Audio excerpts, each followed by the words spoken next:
Welcome to Transformative Principal, where you learn how to be a leader and not just a manager of a to-do list. I am your host, Jethro Jones. You can find me on Twitter at Jethro Jones.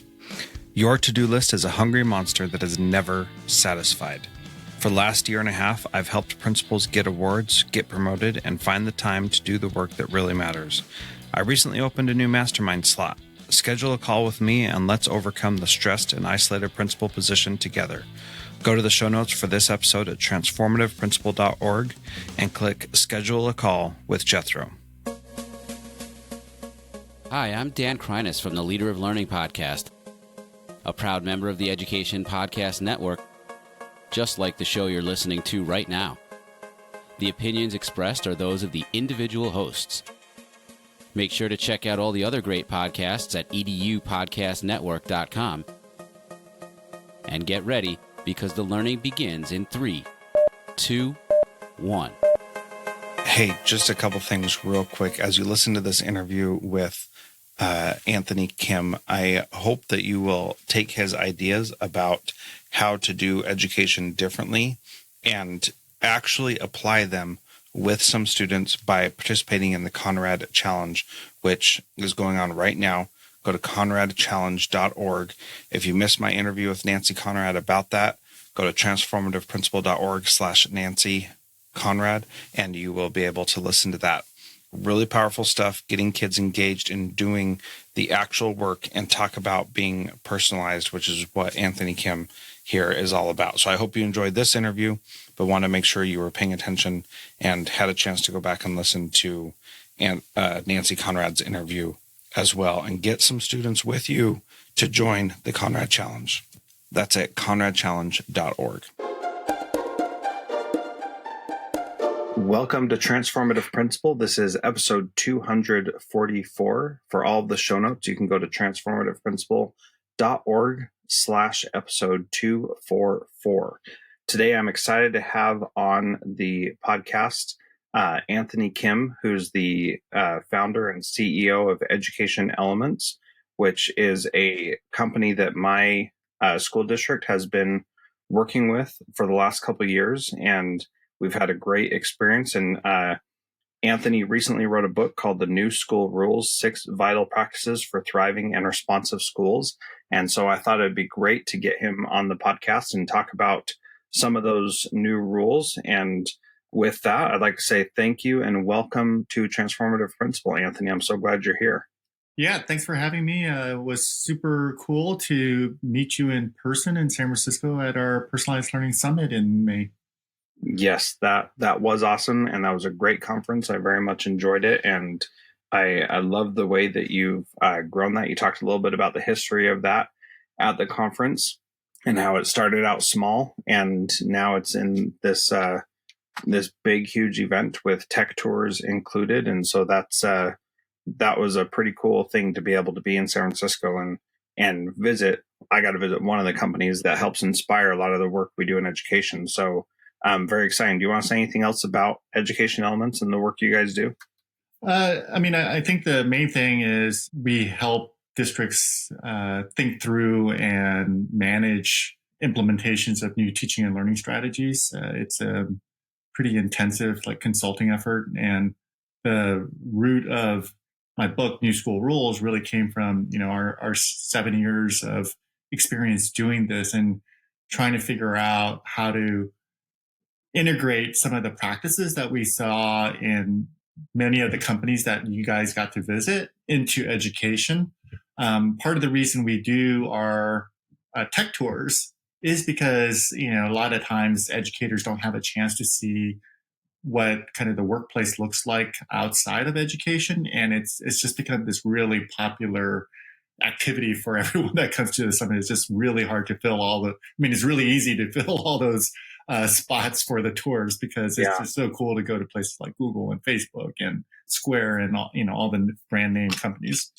Yeah, definitely very cool. And even some lesser known companies that are really doing amazing work and are incredibly influential. For example, I went to DocuSign and I did not realize how vast their system was. I mean, I've used DocuSign as a as a consumer before. Yeah. But they showed this map that showed how many people were actively completing transactions, and it was a global map. And so you could see all over the world, people were using their software at all times of the day. And it was pretty impressive to see that. And I didn't realize how big they were before, but anyway, that's pretty cool.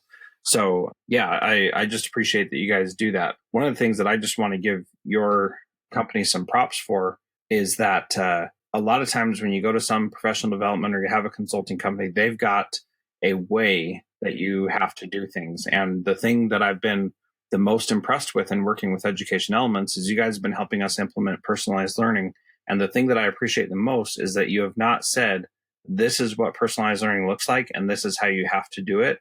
You've said, what do you want personalized learning to look like in your school, and how are you going to get there? And you use a lot of different strategies to help us tease that out from ourselves. But you don't come in and say, this is what it looks like, and give us the answer from the beginning, which I just appreciate so much, because I've got a very clear vision of what I want it to look like. And I'm so grateful that I get support to implement that vision.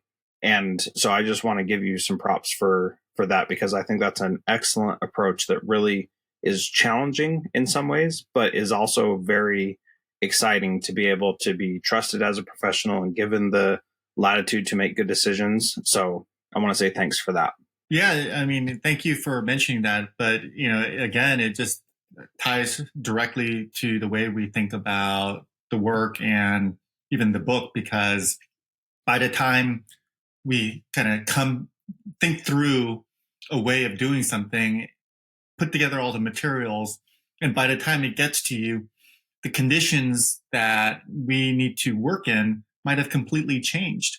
And so we can't say that something we came up with 5 years ago is going to be applicable to your school now.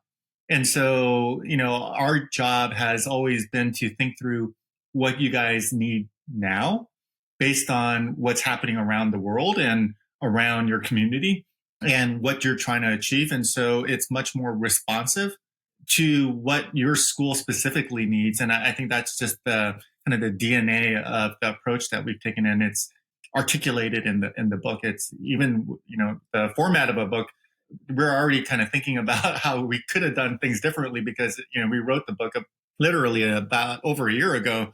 And then it took a year to get printed. Yeah. That's one of the challenges of a physical book. And once you create something and it's out there, then, it's pretty tough to change it. And, one of the things I love about doing this podcast is if somebody's listened to all 240 episodes before this, they've heard my thoughts on education grow and develop over time. And I think that my core philosophy has been pretty consistent the whole time, but it's become refined and better as time goes on, which is really just, I think, the way things really do happen. And so I adjust this, and I have different kinds of people on, and that, I think, is one of the things that we need to recognize in education, is that things do change. And, that's what a lot of your book is about. And so it's set up as the 6 new school rules for how we should run our schools. And so, I've got a few questions about those specifically that I'd like to kind of dive deep into, but I'm going to recommend right now that everybody goes and gets this book. And there's a link in the show notes at transformativeprincipal.org/episode 244. You can check that out and get a link to this and get the book, because I think the things that you put in there are really valuable. One of the ways that you talk about it is you talk about doing experiments at the end of each chapter. Can you talk a little bit about where those ideas for the experiments came from? Yeah. So there's a couple things that I noticed in organizations. One is, we all talk about failing forward, but we never set up conditions where we want to fail. Exactly. Yes. And often, because of the way, stakeholders mandate stuff from us and ask us for reports and stuff, there's a lot of planning that gets involved. And so the planning gets bigger and bigger. And when you fail, it actually becomes a big thing. And in fact, there's never something I try where I'm I'm instantly planning on failing, and like I'm planning out how I'm going to fail for. Like I actually never operate in a model where I think I'm going to fail. And so we really focused on changing two pieces of the language around this. One is moving to safe enough to try, from failing forward to safe enough to try, which is like, what can I do now to try this without committing my whole organization or committing my whole philosophy to this, right? I just want to experiment. And that's how we came up with the experiment. Like, I want to experiment with this. I want to get some more data and information through this experiment so that I could do the next experiment. And that's how, science evolves, right? Like, you try a couple things, you do a little bit more, and as you get more and more data, you continue to build on that.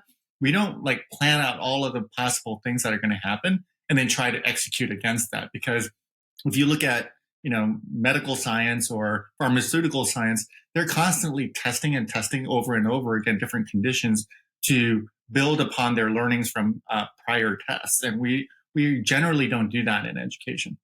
Yeah, that's absolutely true. And one aspect of that is moving that idea to safe enough to try. It's challenging to get teachers to be willing to change, one, because we see failure as a bad thing, but also just because the idea of, if it ain't broke, don't fix it. And if it's, what's the point of trying something new if I know that this has worked before in the past? What's the imperative to move in that direction? Why do we need to do something different than we have been doing so that we can even think about something that's safe enough to try? Yeah.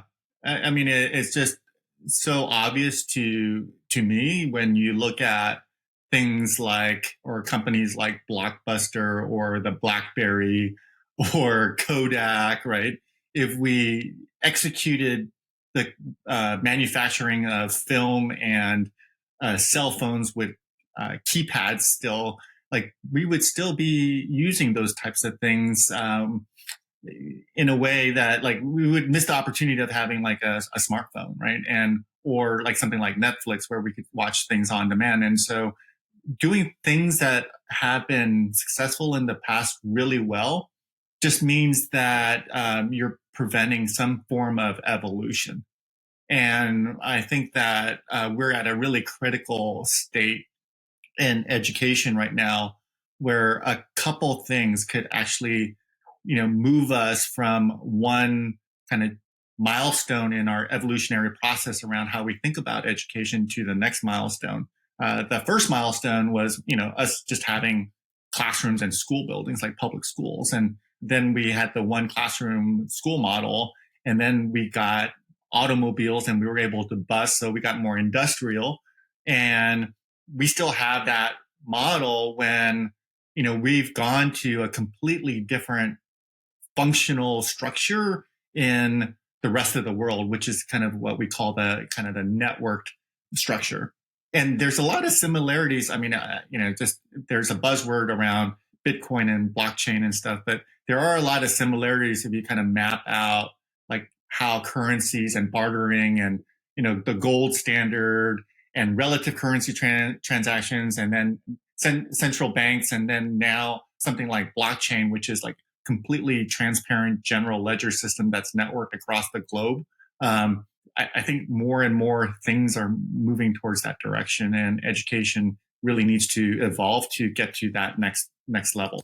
Yeah, I absolutely agree with that. And one of the things that I foresee in the future of education is that the tools that exist allow us to be so free with the information piece that I really see the future of education being hyper localized, that, a small group of 6 to 10 families could start a new school just like that and have access to as good as, if not better than, curriculum than what their neighborhood school has to offer. And a good example of that is Acton Academy that I've had on this podcast before. Oh, yeah. I know those guys.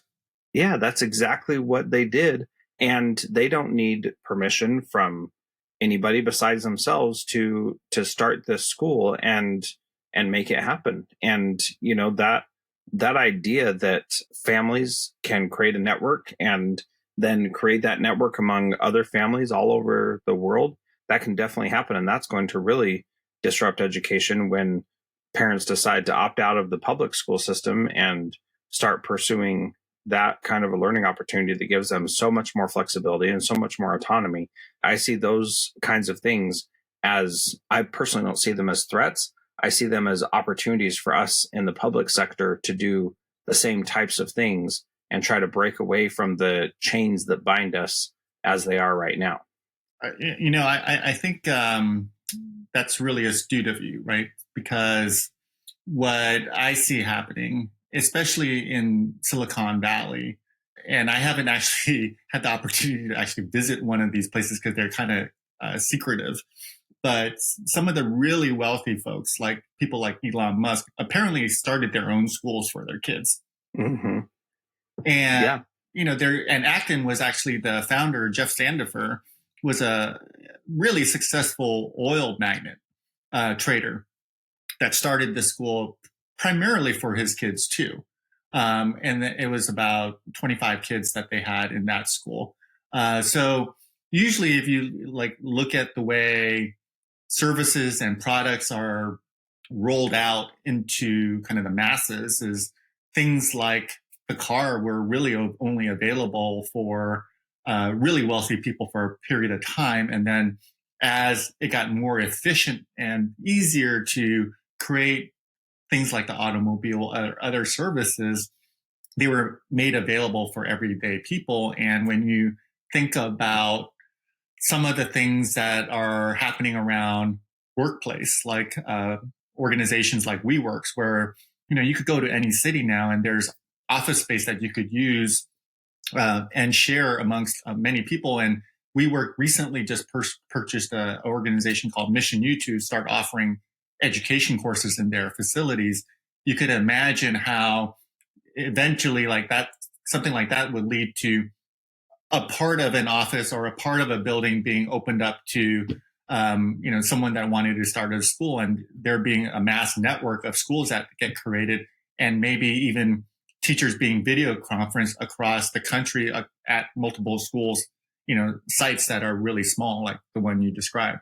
Yeah, and I saw that press release about that shortly after coming back from the trip in May in San Francisco, and wrote a blog post about that, about how I really see that as a real benefit that companies could offer, that, you don't have to worry about sending your kid to a school where there could be something as tragic as a school shooting or even bullying or harassment or whatever. They can work in the same space as you. And that could be a feature, a benefit from a company that I think that we just, in the public education space, just are not really prepared for those kinds of opportunities to be had by our families. And not everybody can afford that, or that's not practical for everybody.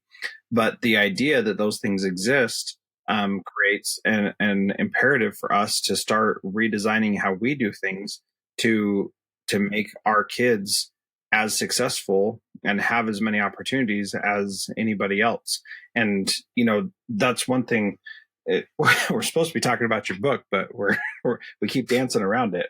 But that's one of the things that in the book that I really appreciate, is that the experiments lead to us, starting something different. And then also just the rules themselves, like the first one is plan for change, not perfection, and just constantly be aware of that, of those things and how we move from one thing to another with that. And I think that's really important. Can you talk about, maybe plan for change, not perfection? One of the things I really liked about that is one of the experiments is delineate between what you know and what you anticipate. Right. And that's an important thing to recognize as well. And I thought that was, from that chapter, the thing that I really walked away with is what you know and what you anticipate are two different things. And if you're not thinking carefully about that, then that's a problem. So can you talk a little bit about that? Yeah. So that was generated after observing a bunch of meetings in school districts. And I don't know if you've ever experienced this, but many meetings that I've experienced, they're trying to think about, launching a new initiative. Maybe it's performance-based assessments or, a new curriculum. And a good chunk and several meetings are talking about what if this happens or what if X. It could range from what if a company goes out of business to, what if the content on this particular chapter isn't appropriate for X, Y, and Z. And it is pretty broad, but we spend in these what if scenarios a significant amount of time. I would say hours per what if. And one of the things that I noticed is that as people raise those questions, which I'm not saying are invalid, it prevents us from actually making decisions that are needed to move the ball forward. And so what Alexis and I came up with is there a way to separate those things out? And as I've been doing some of this work, I've actually listed it out in 3 categories now. There are things that you absolutely know. There's things that you need to get more data on. And there's things that are anticipated, right? There's very little data and much of it is based on opinion or hearsay.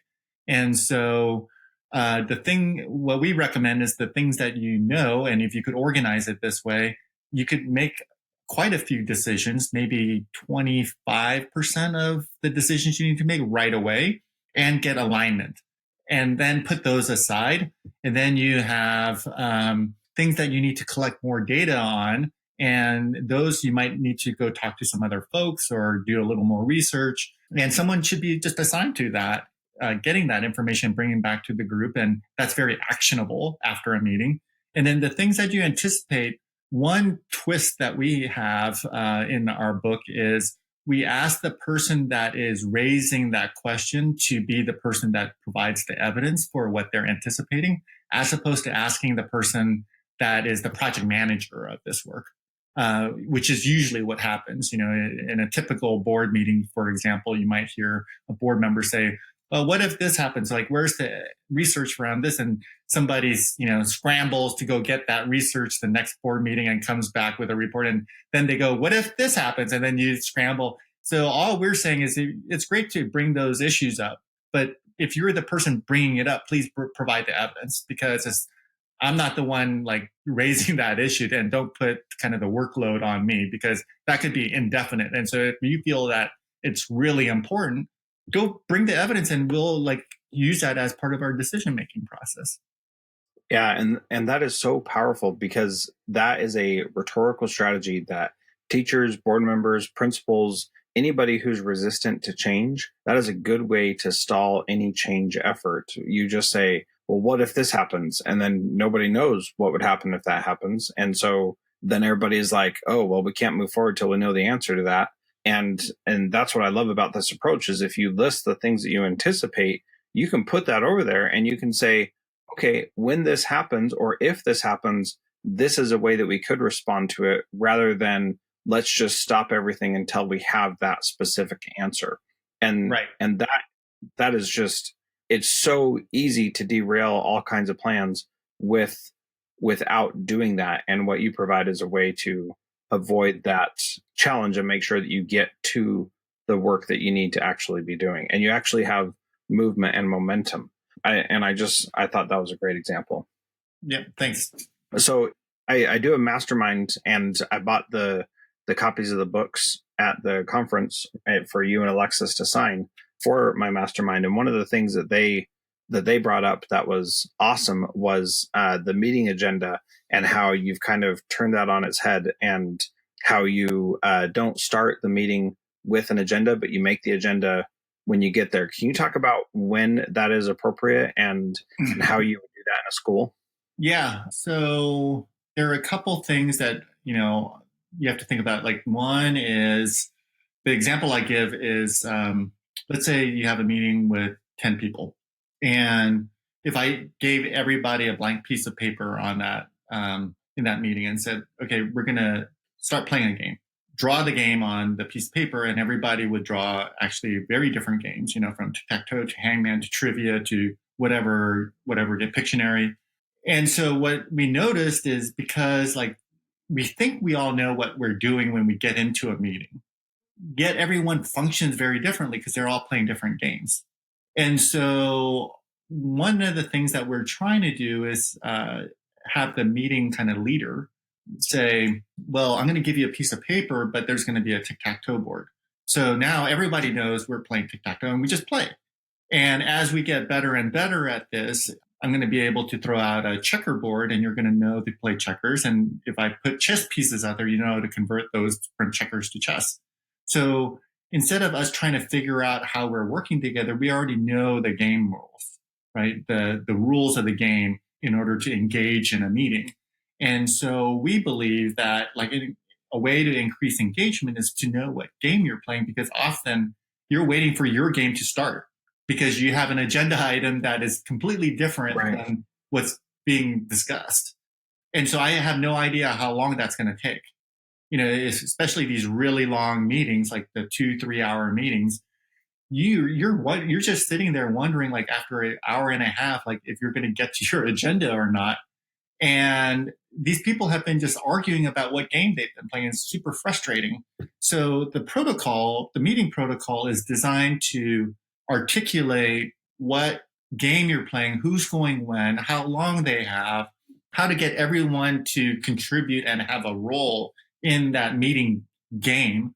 And so that you could like have multiple cycles of that happening over and over again. And we found that it's the most effective way for meetings to have an engaging experience, an actionable experience, and one that generates data. Yeah. And so, the idea is that you come to the meeting, you say, this is the agenda item that I want to talk about. And then you go through the agenda until everybody has been satisfied. Now, it seems like with all the things that schools are dealing with, it seems like the meetings could then just go on for days and days with that. How do you keep it from turning into a just this never-ending meeting that's just continuing all the time?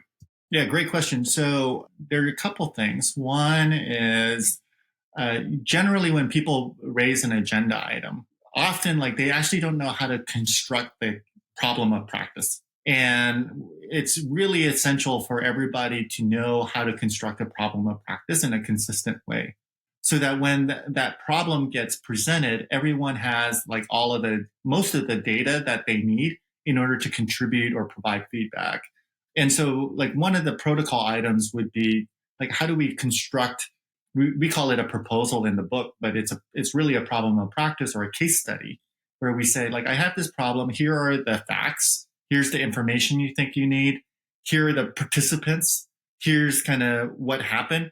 And if you have a structure and a routine around that, people can convey a lot of that information pretty quickly.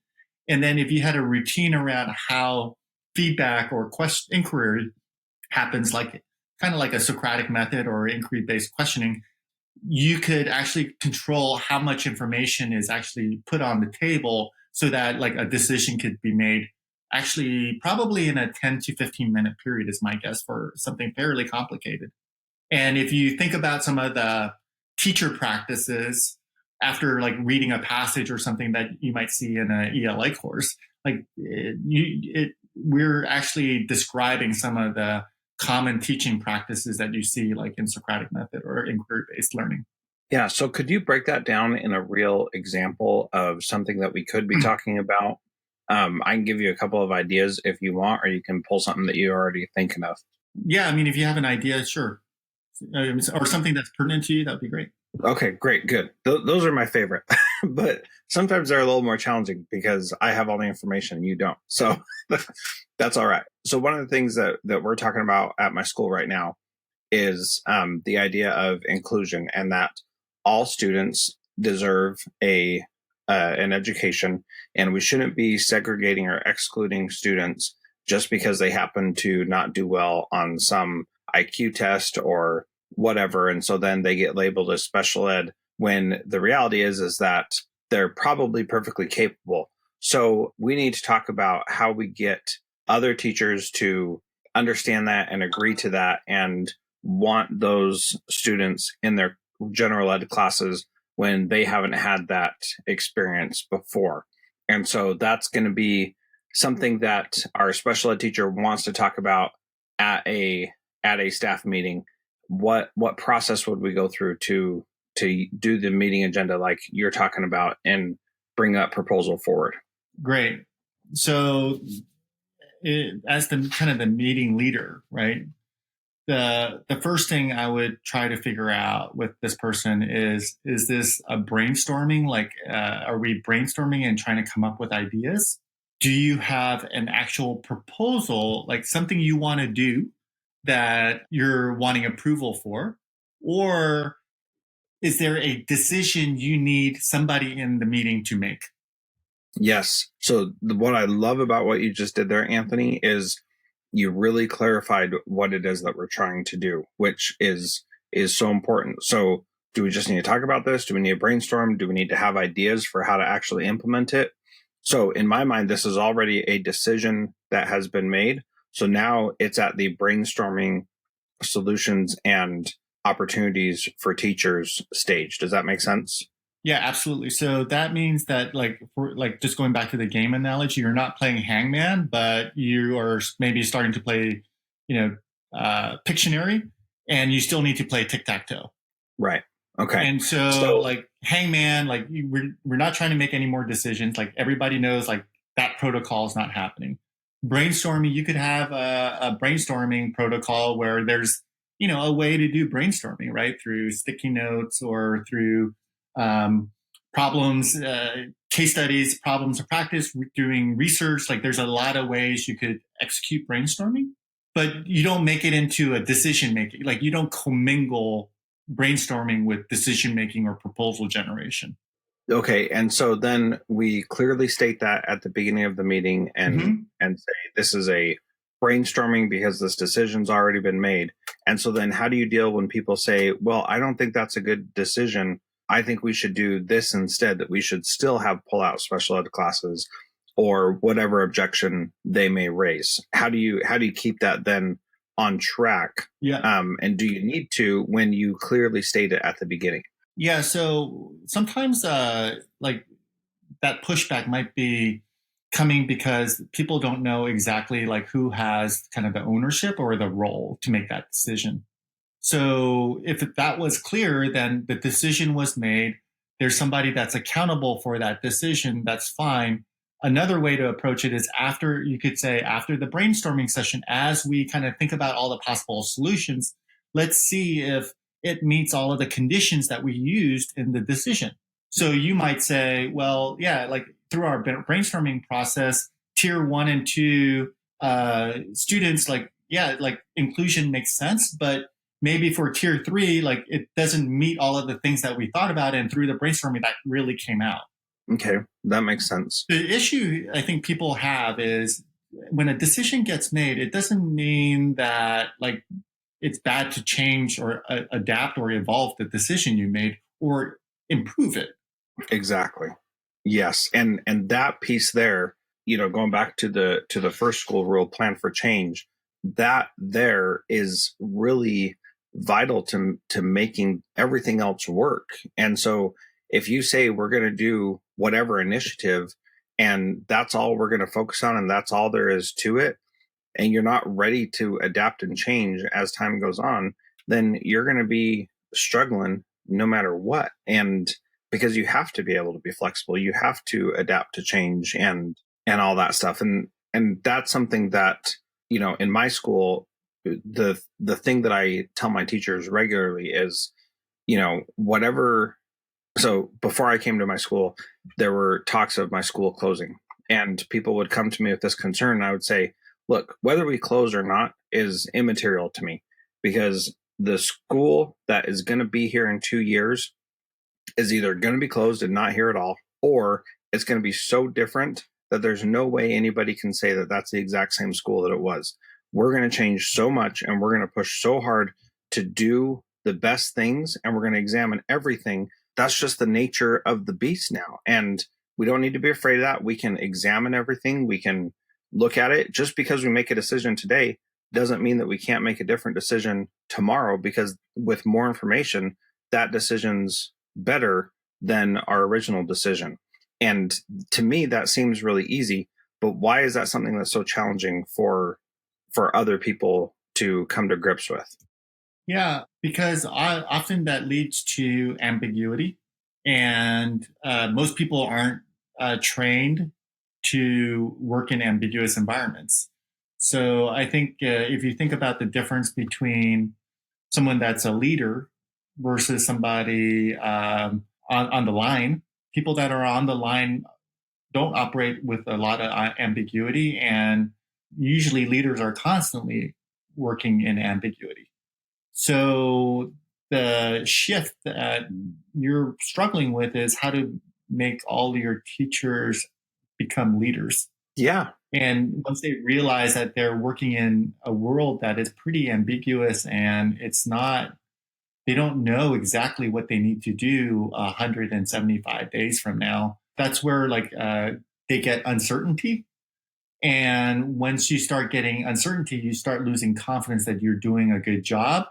And that's because, teachers might feel like their job is to deliver instruction instead of, land learning with students. Yeah. And I, that is a problem that I have articulated for myself this year. How do I get my teachers to be not only teachers, but leaders as well?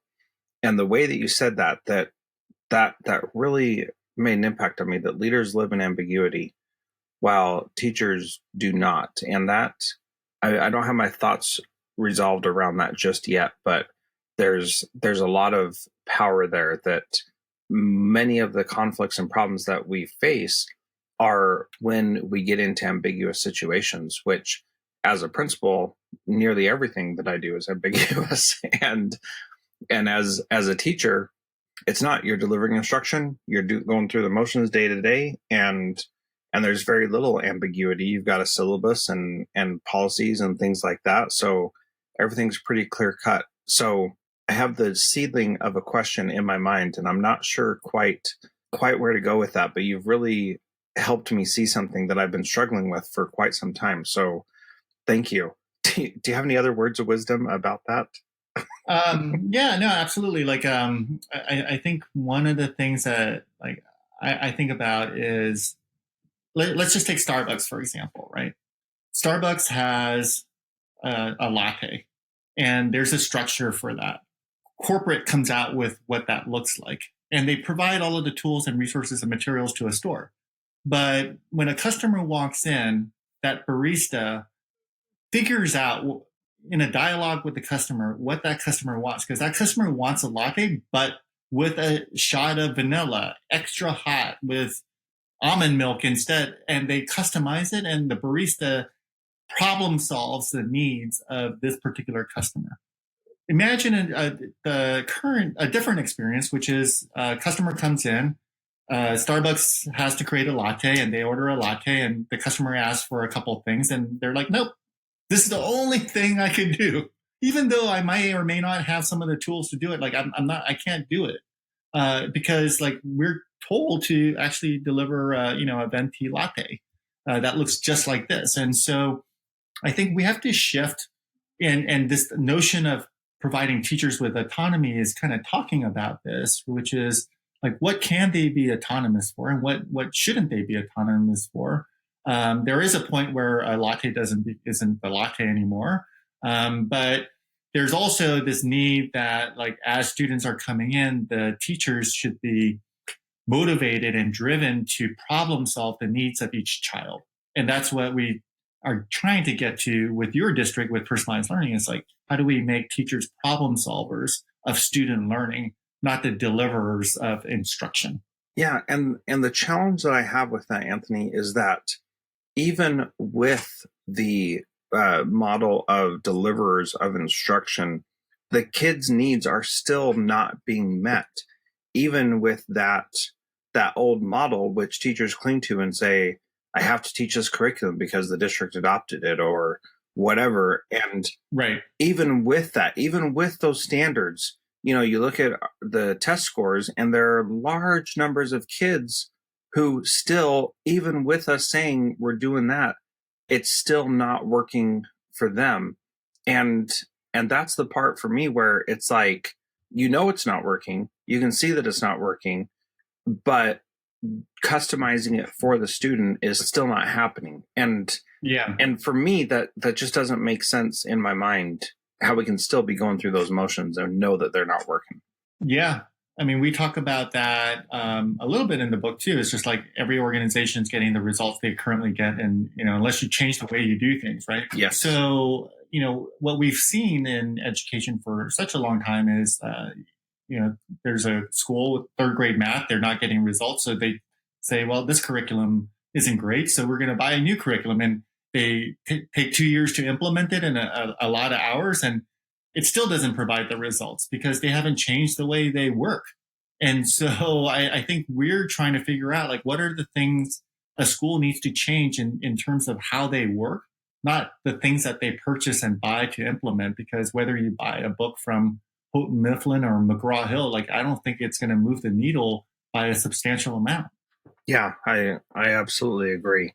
Well, Anthony, you've given me a lot to think about, and I greatly appreciate it. And I wish that I could take 20 minutes to process this and then ask you more questions. And so I may send you an email or call you on the phone. Yeah, absolutely. And ask more about that, because that idea, I think, is really hitting the nail on the head with the things that I'm thinking about right now. The last question that I ask each of my guests is, what is one thing that a principal can do this week to be a transformative leader like you? Good question. One of the things that has been an incredible learning experience for me is we do internal daily, monthly experiments in our company. And it has nothing to do with the work that we do. It has everything to do with trying to understand people's habits and behaviors. So an example of this would be, I think last year, like in October or November for the month, I said, I found this great research around meditation. I'm going to give everybody a chance to select any app they want to utilize for guided meditation. And all we're asking for is a commitment of 5 minutes from each person to meditate. And that out of, 24 hours, that doesn't seem like a lot. So, everyone got super excited. By the time we launched it, I think a third of the company got involved, maybe a little bit more. And it tapered off really quick. And maybe by the end, a third of the third were actually like involved with this on a daily basis. And the people that did it, like, got a lot of gratification out of it. And the things that I learned were like, these little things are really hard for people to engage in. Like, I'm still pushing people to write reviews in our company about my book on Amazon. And I think I only got a third of the people still. And it's been like 3 months. Right. And so when we think about how to mobilize a workforce, and you have a workforce that you're trying to mobilize in a direction, it takes a lot of thinking and habit building. And so one of the things I found with these challenges is, one, it helps me identify people that can motivate to do things really quickly. 2, I'm always kind of thinking about, like, how do I engage the other 2/3 in these things? And 3, it sets really realistic kind of expectations for me, because something like a 5-minute thing is a third. When it got any more complicated, where it took like 15 minutes, it actually, like, it even dropped off even more. So we might get like 5 people participating in something that takes 15 minutes to contribute to, even if we mandate it. So I think leaders really have to think about how to mobilize people and inspire people to get stuff done. And it's not just telling them what to do. Yeah, that is great, because you really can't force anybody to do anything. And so you have to invite and make it worth their while to do that thing that you're talking about. So that's really fantastic. I want to thank you again for your time on coming up on Transformative Principal. Again, if you're listening, transformativeprincipal.org/episode 244. And you can follow Anthony on Twitter at ANTHONX. And so thank you so much, Anthony. It's been awesome talking to you. Hey, nice chatting with you too. And please invite me again in the future. Excellent. Will do.